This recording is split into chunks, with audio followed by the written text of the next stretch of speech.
On 10th of July 1460, the Battle of Northampton was fought between the houses of York, over here, led by Warwick, the Kingmaker, and Lancaster, over there, led by Henry VI. And they clashed on this bridge by the railway shed. Hello, you beautiful lot. It's Purple, and I'm down at Harrowden Junction, of course, the Koch. Now, big shout out to my mate, Mr. Edie, and he's given me a couple of barrels, look. So I'm going to go down and put one right by the entrance and one down on the lagoon. So, yeah, look after these, don't chuck them in the river. These are to help you, you know, so you can just be lazy and chuck your rubbish in a bin so I can come along and take it up to the tip. So look after them, don't chuck them in the river. And we can keep this place beautiful for all. But that being said and done, today's video, me and Jamie had a tip-off from Don Kennedy to head over to Northampton University. We found some hidden railway lines belonging to the London and North Western Railway. So yeah, if you don't mind, hit that like and subscribe button for me, and yeah, I hope you enjoy the video. I'll see you at the end. Awesome. Hello, you beautiful lot, it's Purple, and I'm out. He's in there somewhere and he's hiding, but we've come down to the back of Northampton University, and I'll highlight on the map for you, but we saw this gap and then we saw some metal. So check this out, look, and this is where the Northampton to Bedford line. This is the L&NWR. Oh, it's the London and North Western. Ah, and this is the London and North Western. Bedford one is the one that's just over there. Ah, right, on the other side. Yeah, but it's this, strange because they must cross over again down by that flyover. yeah. But look at these rails. Mr. John Abbott, if you need some rails. Sleepers as well, look. Oh, wow. Big culvert in here, mate. Wow. Sorry, I'm running ahead of it. No, don't worry about it, mate. I'd rather you scope it out. Oh, yeah, that's a culvert and a half. So this is that dike, isn't it? This is the Hardingston dike. The Hardingston Dyke? Yeah, that runs out all the way up to where they... Remember where they crossed over by the back of Brackmills? Oh, yeah, with the other video. So what they've joined up here. So one of these lines goes to Bridge Street, like you say. The other one goes up to St John's. They both. You can get to both of them on it. Yeah. So then this is the Peterborough line. That one there's the Bedford line, and then by the time they get up to the flyover, where we've done the they other cross video over. again. Yeah. So weird, isn't it? I'll link all them videos in the top here so you can have a quick look. But wow, look, this is amazing. Wow, it is, isn't it? Yeah. Look at this. Look. See, it looks to me, yeah, someone's been down here cutting this off. Look, that's been cut off by somebody. Tense. Yeah, that's cool. I'm feeling pretty tense. But that's amazing. Hopefully there's a... Oh, you've got a knuckle, haven't you? Look at that. Wow. LMS. Has it actually got it on it? 1839. 1839 LMS. That's mental. That's crazy. Maybe we can go down this way and sort of side.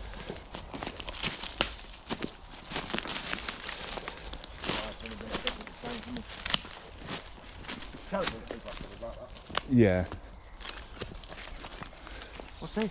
Looks like a track. I don't know what it is. It's strange. It only comes to here. But them tracks up there, that looks awesome. So that's absolutely amazing. Another little piece of the London and North Western Railway we've found. I suppose if we have a look on the other side of the Hardingston Dyke, there should be the Northampton to Bedford line.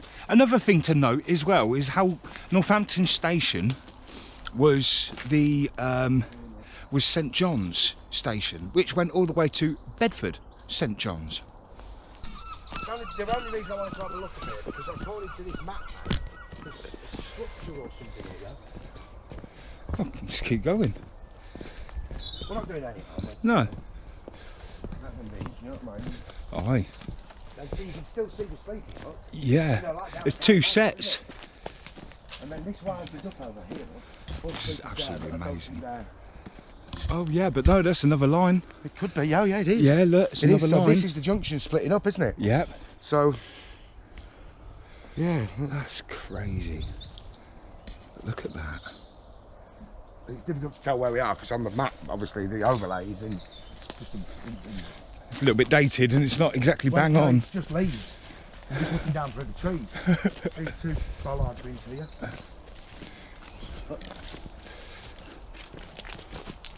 There might be something interesting just here, man.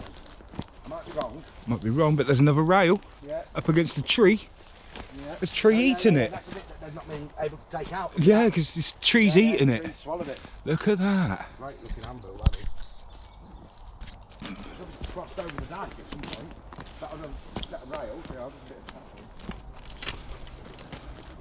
attachment. That looks cool.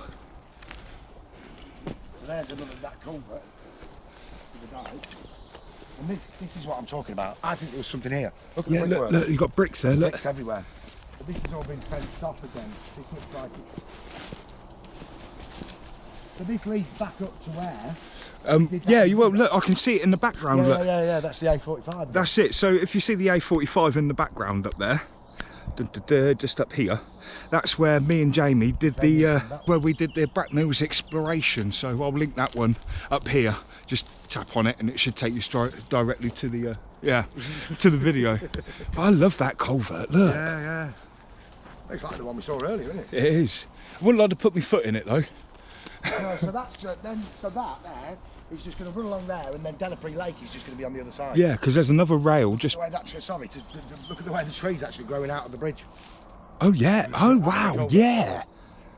So. Well, there you go. We know where it goes. Yeah, we know where that goes. Yeah. So. All right then. Cool. Right. That's interesting. Yeah. Well, if we go back out on the main path and have a look up a little bit. Yeah. Yeah. So bear with us. We'll make our way through. Isn't it? That looks like it. Yeah. So we've just come out now, but we're here now, and this is the Hardinston Dyke. But we'll link that video in there as well. And then obviously now we're into the. Yeah. Yeah, interesting. So I don't think this is the line now. Well, this is old. Yeah, this is old. Yeah, but it's There's like. a railway shed, mate. Oh wow! Let's go for it. Bloody right. So yeah, the railway line came through here, didn't it? Yeah, quite literally. We're on the railway line, aren't we? We're part of it. I wonder what that's about. Maybe a little pit pony type thing, pulling the... It's got a little star on its head. It's got the sun on its head. What's that about? Yeah, that's unmistakably an engine. It is, isn't it? It's even got the vents in the top. All right, them vents are more modern, but it's still the same style. They've even done the ironwork on the windows. Yeah. Oh, look up there, Jamie. Yeah, oh, yeah. There you go, mate. Yeah, so that's the communications as well. Yeah, Wow. that's for the railway. And here's the shed. Wander over there. Let's go have a look. Yep, let's have a look through the window. Let's have a look. You might be able to see it through the window. Hopefully it's not Sorry, Mark. I don't think it's a private drive. There's another board there, isn't it? Oh, yeah, there is. Might say something about what it is. Look at It's that. a store, meeting room 2. Guidelines for visitors. Oh, big old, they're having a class in there. Oh, let's keep the camera down then.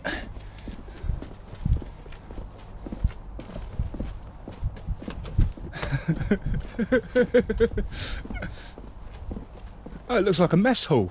Yeah. Yeah, it's a mess hall. Well, I think it's pretty. Oh, look, little ticket office or something. Oh, wow. Engine shed and office, mate. Tells you all about it here. Brilliant. Here we go then. Let's have a look. Oh, wow. Part of the University of Northampton. Yeah, it is, yeah. And I like the painting on the window, look. Yeah. It's good that they've sort of kept that as a bit of the heritage. Isn't it? Yeah, I mean, Wow. I don't want to go in too far, but even the windows have been done properly. This is actually amazing. Now, that's what should be happening all over the place. So as you know, in Wellingborough, we've got the engine shed, and that's what needs to happen to it. Come on, guys, restore it, do something with it. But you've also got the rails going straight into the shed as well. Yeah. Look. Wow. Wow. I know, right? Yeah. So thank you, Don Kennedy and Keith Coles for this recommendation. Thank you very much. Can I read this one out for you? Oh, if you'd like to read, yeah, you go for it. Engine shed and office.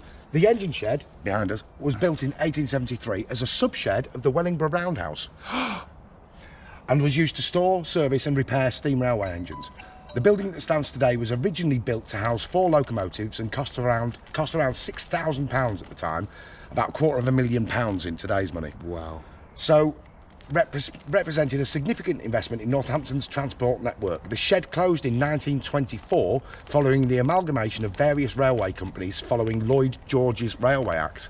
Interesting. There you go. Lloyd George was the Prime Minister. Oh, was he? Yeah. The shed became a regional civil engineers welding school in 1965 following Dr. Beeching's reform and consolidation of the railways, which led to the shed's official decommissioning. This involved making alterations to the shed, including adding a high-powered transformer box, blocking up some of the windows, and the addition of a number of ancillary buildings. It was listed as a Grade 2 property in 1995, remained in use until 1998, when it was sold to Avon Cosmetics, which used to be just here, and subsequently acquired by the University of Northampton. Today it is part of the University of Northampton's Students' Union and has undergone significant but sensitive alteration to offer modern facilities for students from all over the UK and overseas. There is an associated office building to the west of the main structure. Though not individually listed, it is included within the curtilage listing of the engine shed. The office has also been sympathetically refurbished. Wow. And then look at these pictures. I know. Look at this. Look. Yeah, so this is the junk. So there's the shed. So, So surely this one here would have gone round to St John's. Yeah. For the St John's And to that St goes John's. the other one that you Bridge Street, is it? Yeah, and Bridge Street will be down this way. Yeah. So of course Wellingborough that way and Bedford that way. But that's taken. That Look shot at is that. taken further down, isn't it? It must be because if the rails went into it, Yeah, then we're at the where that was taken yeah. from So behind. we're at here. Yeah. That's it. But look mate. at it in 2000. I know, right? Wow. I mean, that would have been amazing to explore. Yeah. But I'm glad they've done this with it. And that was only in 2018 they did that. Look. Oh yeah. But I like think that's these, amazing what they've done with the rails. I think so too. Brilliant. There is another notice board. But like Jamie says, there's another notice board. So let's have a look. I mean, this little shed though, that's awesome. So I suppose the train would come up here, grab the ticket from the office, and then head into the shed. I mean, it's too small to have a roundhouse in there, but it's just enough to get. We'd have to have a look at why it's a sub-shed of the Wellingborough roundhouse. Yeah. There we go. Early 19th century railway development in Northamptonshire was widely resisted. Oh, so they didn't want it. Oh. Several prominent gentry families, canal operators, obviously, and turnpike trusts. Turnpike is what we would call a major road these days. Oh, right, so okay. it's somewhere that you can actually charge people. It would have had Oh, a it toll would have house. had the toll house pack. along Yeah, the way, we've seen a few of them. And innkeepers, coach firms, and several of the county's towns all opposed railway building. Despite this, the London and Birmingham Railway Company successfully obtained permission in 1833 to build a line across the county. This passed some miles west of Northampton for several reasons. Father of railways, George Stephenson, argued that the avoidance of steep gradients made it necessary to bypass Northampton, whilst the Towns Corporation was initially opposed to having a railway running through the town, although they later recanted. Apparently, the Duke of Wellington wanted the railways to run through the Ordnance Depot at Weedon, which we'll have to go and look at some point. Yeah, absolutely. And so, when the line opened in 1837-38, it avoided Northampton altogether, causing significant problems for the town's rail communications up to the 21st century. Oh, wow. The town had railway stations at Castle, redeveloped in the late 1800s at the expense of the old castle remains, St John's, where the university halls now has halls of residence, and Bridge Street. By the beginning of the 20th century, Northampton had reverted to 2 stations, St John's and Castle, and a regrouping of the railways in the aftermath of the First World War led to the closure of St John's station and a rerouting of all traffic through the castle. By 2002, only 6 of the county's 70 railway stations, extant in 1914, still operated. The others had become the victims of regrouping and line reductions prompted by the Beeching Report of 1963 and earlier consolidations. Beeching. Us railway fans' biggest enemy. And if he's in the ground, if he's up here floating about, I'd spit on him. No, you wouldn't. I bloody would, mate. Oh yeah, the little vents. That's awesome. That's amazing. But yeah. So this, from what I can work out just by looking in through the window and what it says, so if people want to send post across the campus, they come here and put it in a post box, and it gets delivered around the campus. Oh wow. I don't know what this one is. But There's this, somebody in there. yeah, there is, yeah, but that's it. Yeah, so that's the end of it then. Cool. brilliant. But So then it ran straight through, and this is at the end of that street. That's where the Remember we bridge drove street. in? Yeah, I mean you can just see the top of the of the network depot rail thing, which was opposite. Yeah. So absolutely That's cool, brilliant. I like. I really. That's a really good idea. what Yeah, you've done with the rails. that is. So let me have a look actually on my maps, just see if I can't see. I think though, Jamie, that will do. Yeah. Thank you very much, Jamie. Thank you That's very much. amazing, mate. Yeah. Love railways, and just to come find another piece of history in our local area. It's what we like. So, if you like the video, hit the like and subscribe button for me. Check out Jamie's Welcome to Wimbledon Facebook group as well. I'll link that in the description below. And I suppose with all that in mind, peace, love and light with a touch of Northants unity. Bye-bye.